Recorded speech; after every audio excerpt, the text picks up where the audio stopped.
They find us in the fields as we plant. They find us by the river as we fetch water. They find us in the forest as we collect wood. They are the nameless, faceless bandits, rebels, military. They abuse our bodies, take our souls, empty our guts, then throw us away. We are the trash they leave behind in their wars. We are the silent ones you see by the side of the road, the ones once called mother, sister, wife, daughter. We are the ones discarded by husbands. We are used up, defiled by other men, dirty, unwanted, unseen, unheard, undone. We are the battleground, the ammunition in a war never seen, never heard, felt only by us. Throughout the world, wherever there is conflict, women, girls, and babies are subjected to unimaginable terror. This terror comes not from the bullet or the bomb, but from the threat of sexual violence, a weapon of war that has now reached epidemic proportions.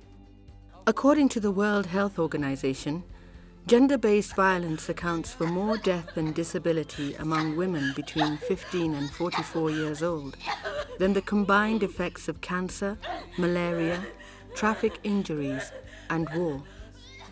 Mass rape in war has been documented in Bosnia, Rwanda, Liberia, Sudan, and the Democratic Republic of Congo.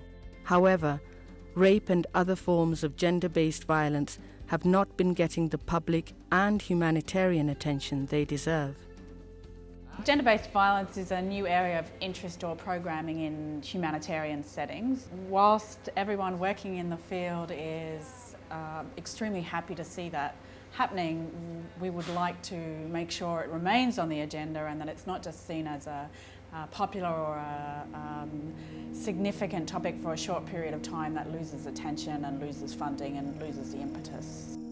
The conflict in the DRC is one of the most deadly ever documented in Africa and has claimed an estimated 3.3 million lives since 1998. This has become a culture of violence. Since '92, this region has been racked by violence, and it's becoming a culture of violence. So taking what you want by force, whether it's goods, whether it's other people's cattle, whether it's their land, their wife, or their child, it is happening all the time. Something needs to put a stop to this culture of violence. This film uses the case of the DRC to demonstrate how sexual violence inflicted on women and children during conflict can destroy the social fabric of a country. International and local grassroots non-governmental organizations are doing their best to provide the care and support that these women need. The official governmental and judicial systems needed to effectively handle these cases, however, are in shambles. Doctors on Call Service, or DOCS, is a local hospital that was set up by Lynn Lucy and her husband in 1995. With the support of UNICEF, it has become a refuge for raped and abused women.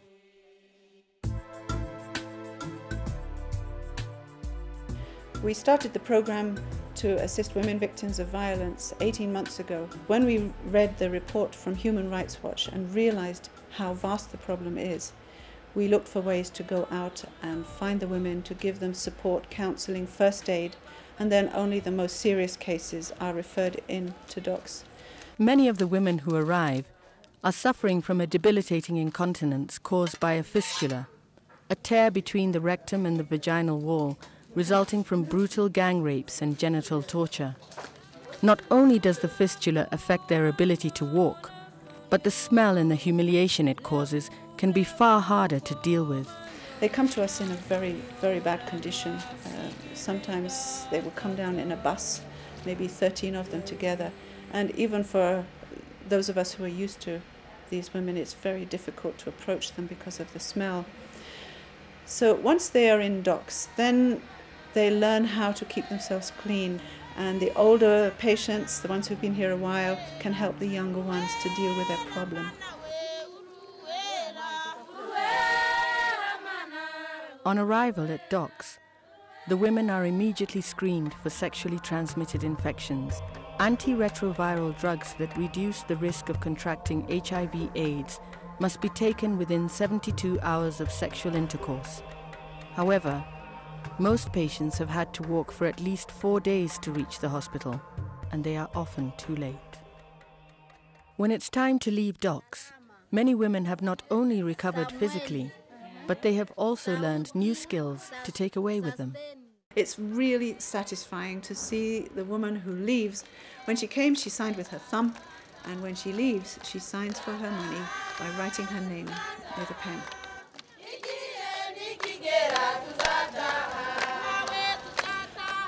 Leaving here is a happy thing, and it's also a sad thing. They've made friendships here that are very, very close and deep with people who've suffered the same way they have, and they're leaving their friends. But at the same time, they're going back into society healed from a disability that they thought was chronic, that they would never get over. For these women, however, returning to a normal life will never be easy. One of the saddest patients we've had here, from my point of view, the one that really touched me most was this lady called Baseme. Well, she's a young girl, she's 19 now. And her village was attacked one night by the Interahamwe. And amongst the Interahamwe were some people, some young men from her own village. They were afraid that she would recognize them. So after the attack, they threw her on the ground, they beat her, and they beat her so she lost the sight in one eye, and the other eye was badly damaged. They didn't want Baseme to recognize them.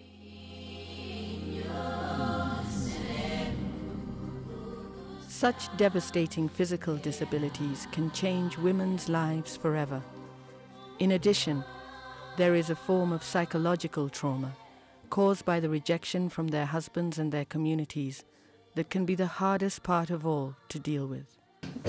Ile saju bananiangusha sasa pale ule mwana panula miguu hivi maana yake mimi nasikia sasa nisikia sasa ubote wanaanza duma manani hivi mimi nasikia sabalisha njoo ule nani ule komanda umoja balikuwa wanamsema sende kuma kisha sasa ule kwanza sasa alipokaka upili mwenyewe aliingiaka ndio kanisiyo kitu kando nipistisha kasa kwa nani hapo kupaki kumkopa jinani mtoto yeye naye walimkokotaka pipi akadalisha kali na pale kabisa mbele yangu kabisa ninaanza bandia basi ile mlisha nikamata mwache basi mtoto wangu mwache msimkamata basi wao hawana vya kusema bila sai tukipiga masasi sababu alisikia sasa ile masasi wanaanza ipiga ndio ule akaisha kile sasa alina hapo yule tu.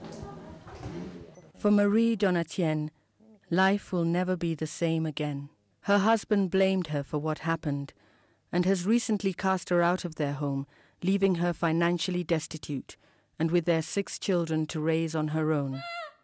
Having watched his 8-year-old daughter being gang-raped by 4 men, he has cut off her school fees as he sees her as unmarriageable and therefore unworthy of further education.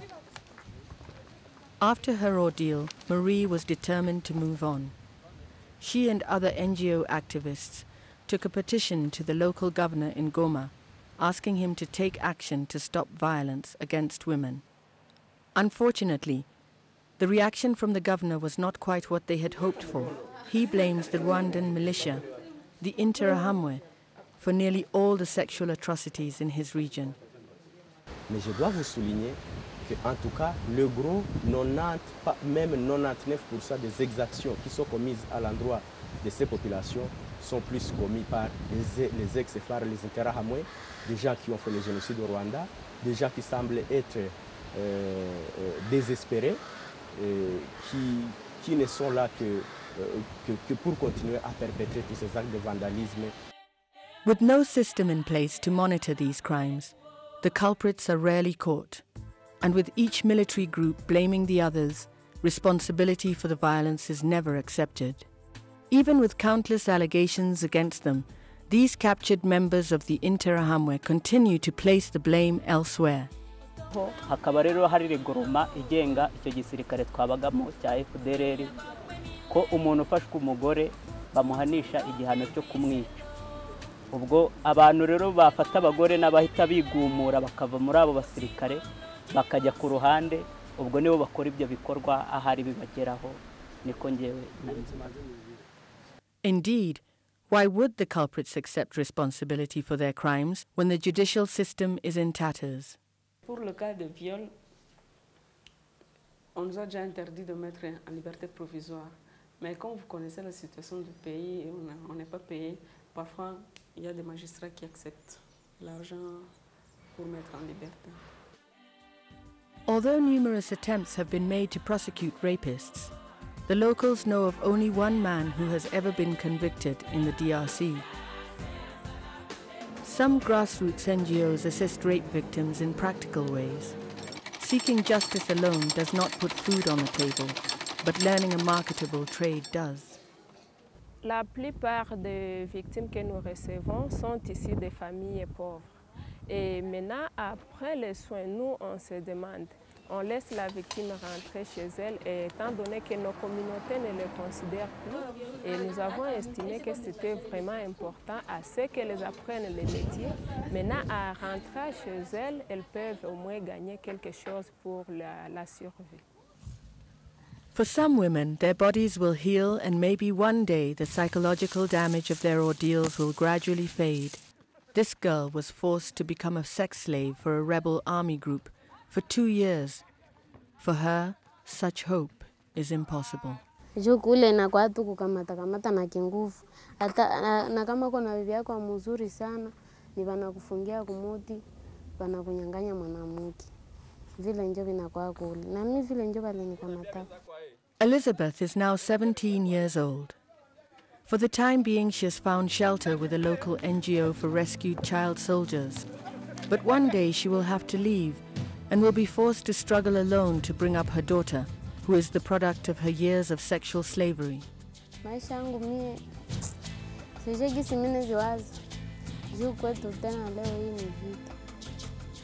Sasa sijui kama mimi ziwazia maisha gani. Kwa vile mimi naviachia tu Mungu.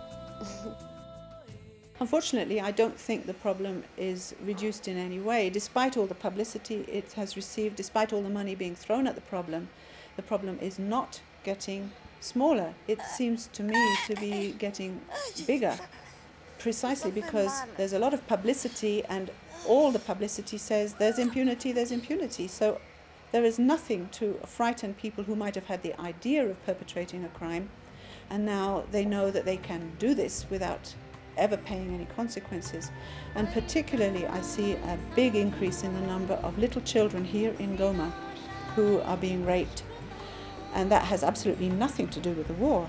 It is evil, disposed men who have heard that this is a good idea, and they do it knowing that they will never have to pay the price or pay the consequence.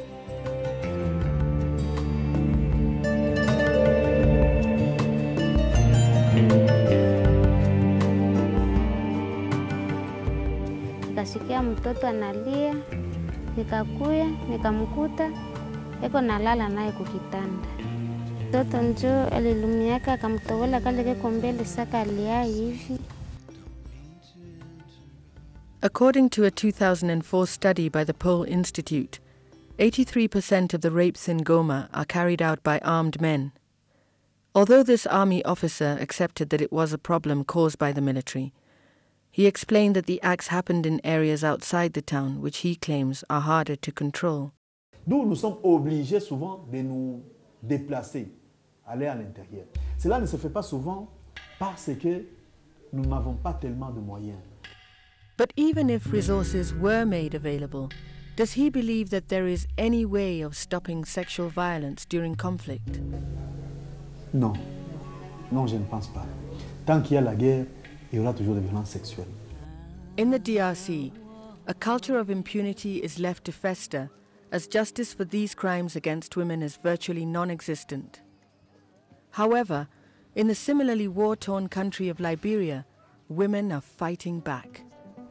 In 2003, AFL, the Association of Female Lawyers of Liberia, made their first major breakthrough for women's rights by changing matrimonial property law. With this mission accomplished, their next campaign is to change the legal definition of rape to include all of the sexual horrors carried out on women and children. We have found out that over the years, especially during the war period, we found somebody who is like 53, 60, using his finger to break the hymen of a child that is about a few months old. So we decided to change it from pennies to finger to any instrument that will be used to penetrate the vagina. Liberia experienced 14 years of civil war. During this period, 40% of women and girls were raped. The Minister of Gender, Varba Gayflaw, sees empowering women at the senior level as the key to long-term change. We want a country where we can be free again, where women can participate in the police, where women can participate in the security forces, and where women can work and teach and do everything as well as the men can do. Despite the positive work that is going on in Liberia, poverty and destitution continues, and victims of sexual atrocity are still in their thousands. We're Liberia people, women. We don't got nothing. We suffer the most of the violence. We don't let violence again. In Liberia and in the DRC, the local NGOs are able only to pick up the shattered lives of the women who come in for help. Their pleas for change at the senior level continue to go unheard. Liberian women, we have to speak up. As long as there is no fear of prosecution, there is no end to the magnitude of these atrocities. It is only the authorities and government officials at the local level who are in a position to stop the violence. Only they can enforce existing laws, counter corruption in the judiciary, and demand an accountable military. We need a sustained support, not just a sudden burst of interest, but a sustained support for all initiatives that are working against sexual violence.